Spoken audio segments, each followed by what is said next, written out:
Kas sina oled keegi, kes tunneb praegu, et midagi on elus justkui puudu? Kas on selline tunne, et pealtnäha on kõik nagu hästi, on ju? Et nagu väliste parameetrite järgi on kõik korras. Aga kusagil seal sügaval sisemuses on ikkagi nagu selline tunne, et miski asi ei klapi. Kui sinul selline tunne on, siis see video on sulle. On võimalik, et sa hakkad jõudma kuhugi välja, mis hakkab seda head enesetunnet tagasi tooma.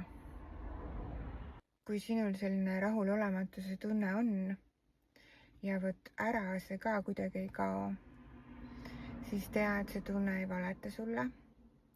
See tunne on päris, aga see tunne on päris siis, kui tegemist ei ole emotsiooniga. Kui me räägime emotsioonist, siis emotsioonide pealt ei ole võimalik aru saada, mis tegelikult tõsi on. Need muutuvad pidevalt, see on normaalne. Need tulevad ja lähevad, nagu mõtedki. Mõtted ka tulevad ja lähevad. Nende pealt ei saa õigeid järeldusi teha, ega ei peakski. Aga õigeid järeldusi saame me teha selle tunde pealt, mis ei ole mööduv. Selle rahulolematuse tunde pealt, mis püsib. Kui see on, siis see on kogu aeg. Ka siis, kui emotsioonid mööduvad. Ka siis, kui mõtted vaibuvad. See tunne on ikka alles. Vot see on see tunne, millele tähelepanu pöörata. Ma ei pea silmas seda, et mõtlemisvõime ei ole üldse vajalik. Aga me ei saa tundeid kõrvale panna, sellepärast et vajalikud on mõlemad. Võib teha erinevaid tegevusi, võib leida väga erinevaid mooduseid, et mitte sellele tähelepanu pöörata, et mitte selle tundega silmitsi seista. Seda võib mõnikord ka teadmatuse pärast mitte märgata. Sest et sageli on nii, et me ei olegi harjunud oma sügavamaid tõeliseid tundeid endale teadvustama. See tunne, mis tegelikule muudatuse vajadusele viitab. See on rahulolematusena seal taustal kogu aeg olemas. Seda tunnet usalda.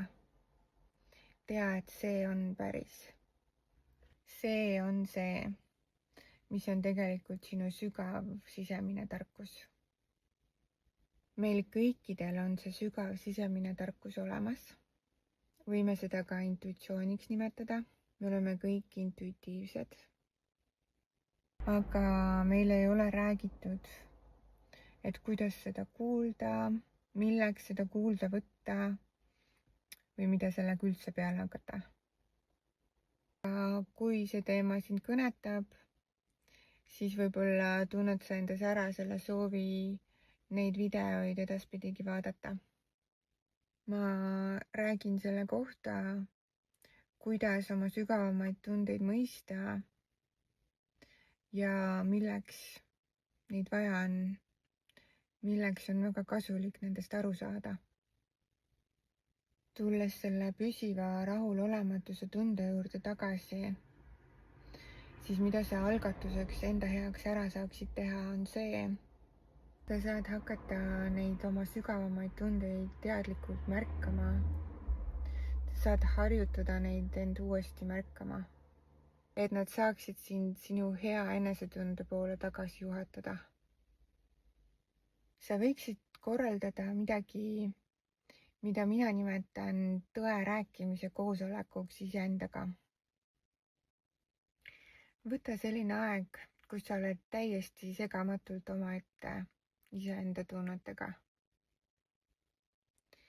Ning siis tunneta, kas sinu sees on olnud juba pikemat aega rahulolematuse tunne. Võib-olla, et sa oled harjunud selle tundega elama ja seda normaalseks eluosaks pidama, siis tea, et see nii ei ole. See tunne on seal ühel muul kindlal eesmärgil. hakkame siit pihta.